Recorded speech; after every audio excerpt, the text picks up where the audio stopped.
The Ukrainian battlefields give a glimpse into what future warfare could look like.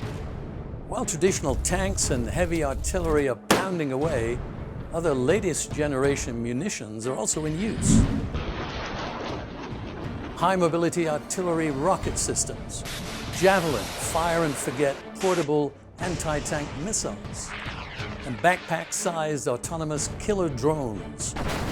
Warfare specialist Thomas HMARS notes that over the next 10 to 20 years, advances in nanotechnology, drones, task-specific artificial intelligence, and space will drive deglobalization and major shifts in the character of war. This is the changing technological face of war. But is there any hope of a world where war will change and become obsolete? With an eye on the human condition, this is Insight.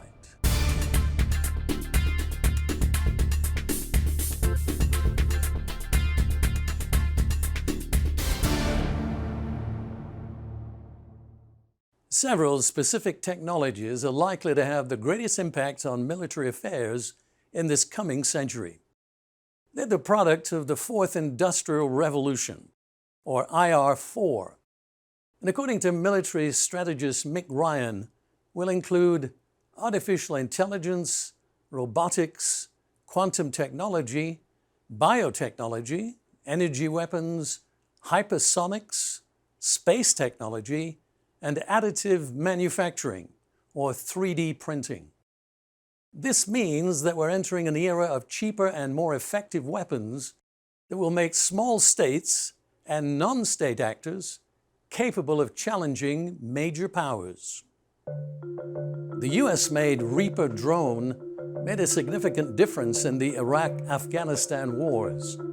But to use such a drone today, armed with a laser-guided Hellfire missile, costing $150,000, would be much more expensive than a Switchblade missile. This 50-pound, $10,000 unmanned aerial vehicle can autonomously carry out a kamikaze-style attack.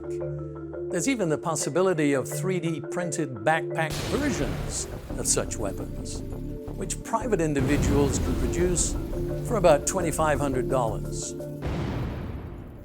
The worldwide defense industry will continue to play a central role in weapons manufacture.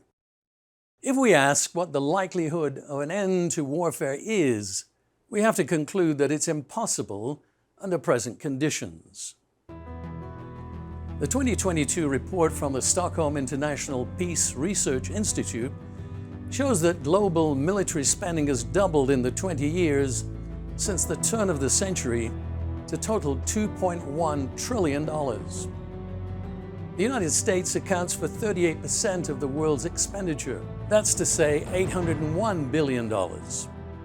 China comes a distant second with $293 billion, followed by India, 76.6, the UK, 68.4, and Russia, 65.9. Europe's collective spend stands at $418 billion. While most of the increases come in conventional weapons, SIPRI notes soberly that the 9 states that possess nuclear weapons were all engaged in upgrading their nuclear arsenals. Not all countries produce and export major weapons, though 60 nations do, and 163 are importers. According to the U.S. State Department's 2021 report, World Military Expenditures and Arms Transfers, about 79% of world arms trade by value appears to have been supplied by the United States, and about 10% by the European Union, about 5% by Russia, and less than 2% by China. It's obvious that none of this development would be possible without the human factor. But if we ask about human nature and war, we come closer to understanding why warfare is perpetual and peace is never permanent. As philosopher David Livingstone Smith puts it, war can be approached from many angles, but there is one dimension that underpins them all: the bedrock of human nature. To understand war, we must understand ourselves. What goes on in the warrior's mind is what matters. Victor Davis Hanson is a historian of war. He says, human nature is constant, despite radical changes in technology, social systems, and physical landscapes. That bleak reality should remind us that the veneer of civilization is always very thin, while the innate barbarity of humankind is forever very deep. And here's where we should consider the biblical explanation of this global problem of warfare. What is in the heart of humankind that causes us to endlessly kill off people who share the same planet? Sometimes it's envy. The Bible's first recorded murder takes place when Cain kills his innocent brother Abel because his own deeds were evil and his brother's righteous.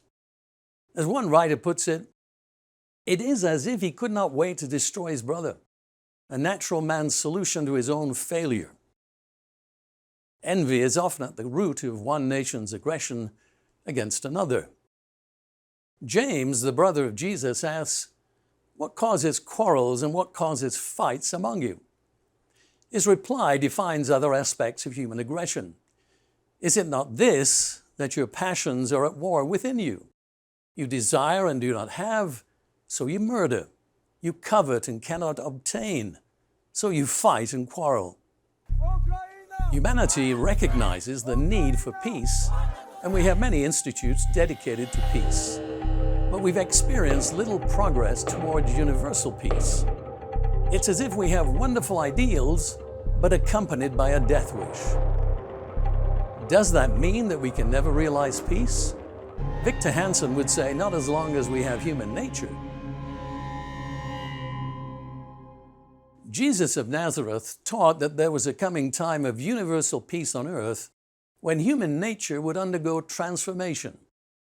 He talked about a future time of regeneration. His disciple Peter spoke about the restitution of all things. The Apostle Paul wrote that the human mind can be set on the things of the Spirit and achieve life and peace. The ultimate answer to human nature's downside is in God's promise, "I will put my law within them, and I will write it on their hearts." But can anything be done in the meantime? Like so many other problems common to humankind, the best place to start is at home, with you and me. The human mind can be individually renewed and made peaceful now. How? In the way that has been known for thousands of years. Jesus said that all who take the sword will perish by the sword. The Father of all humankind tells us the wisdom from above is first pure, then peaceable, gentle, open to reason, full of mercy and good fruits, impartial and sincere. And the harvest of righteousness is sown in peace by those who make peace. This is the way ahead on the personal level, until such time as God intervenes again in human history to save us from ourselves, something He promises to do. There's much more on this subject at vision.org. Search the key phrase, "The Path to Change." For Insight, I'm David Hulme.